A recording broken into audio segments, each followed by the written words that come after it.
আসসালামু আলাইকুম। হ্যালো বন্ধুরা, welcome to my YouTube channel. আমার নতুন একটি ভিডিওতে সবাইকে স্বাগতম। অনেক দিন ধরে ঠিকমতো ভিডিও আপলোড করা হচ্ছে না, কারণ আমার শরীরটা তেমনটা ভালো নয়। অনেকটা ঠান্ডা লেগেছে আর মনে হচ্ছে খুব দ্রুত জ্বর আসতে পারে, যার কারণে ঠিকমতো ভিডিও আপলোড করা হয়নি।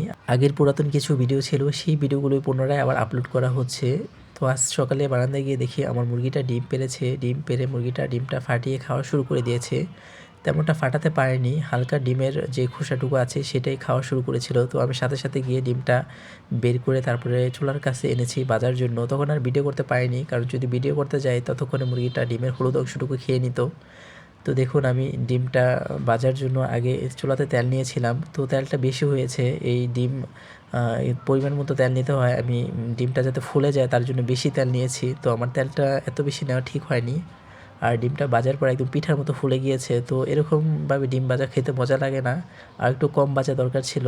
আর বন্ধুরা, এই ইলেকট্রিক চুলাটা দেখতে পাচ্ছেন, এই চুলাটা ৩,০০০ টাকা দিয়ে ৬ ডিসেম্বর ২০২৪ সালে কেনা হয়েছিল। ১৫ দিন ব্যবহার করার পর আমার মায়ের পায়ের সাথে উজু করার সময় লেগে চুলাটা ভেঙে গিয়েছিল। তো চুলাটার চারদিক দিয়ে কাচের এটা ছিল, সব কাচগুলো জ্বলে গিয়েছিল। এরপর সার্ভিসিং করার জন্য ওদের দোকানে নিয়ে গিয়েছিলাম। ওরা ১৫০০ টাকা চার্জ চেয়েছে, তো আমরা রাজি হয়েছি। ১ সপ্তাহ সময় দিয়েছিল। তো ১ সপ্তাহ পরে যখন আনতে গিয়েছি তখন গিয়ে দেখলাম ওরা আমাদের এই চুলার নতুন তারগুলো ছিল সেই তারগুলো পরিবর্তন করে পুরাতন তার দিয়েছে আর পুরাতন সকেট দিয়েছে। তো সার্ভিসিং করতে গিয়ে অনেকটাই এরকম আমাদের নতুন নতুন চুলার সব কিছু রেখে দিয়েছে। তো তার এরকম কোনো সমস্যা ছিল না, ওরা বাটপারি করেছে।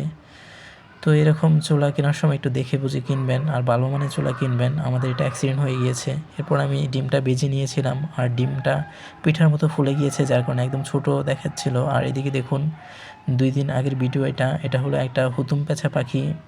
ঢাকা শহরে কোনো সময় আমি এরকম হুতুম পেঁচা পাখি দেখিনি, এই ফার্স্ট টাইম।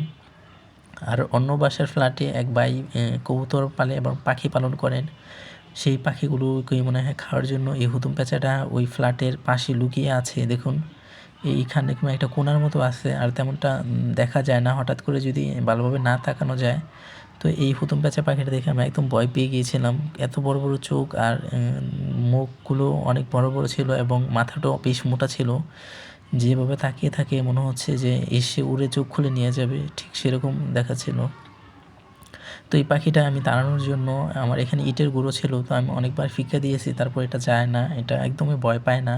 হুতুম পেঁচা অনেক ভয়ঙ্কর পাখি। এগুলো গ্রামে যখন বাঁশ গাছের নিচে ছিল তখন আমরা খুবই ভয় পেতাম, আর রাতে ভয়ঙ্করভাবে ডাকে। আর এদিকে দেখুন, আমার দেশি মুরগিটা এটা কুচে চলে এসেছে। এই মোট মিলে মনে হয় ৯টা ১০টার মতো ডিম পেড়েছে, আর ডিম পারবে না। তো আমার ভিডিওটা আজকে এই পর্যন্ত। সবাই ভালো থাকবেন, আর ভিডিওটা একটা লাইক, কমেন্ট আর শেয়ার করে দিবেন। আল্লাহ হাফেজ।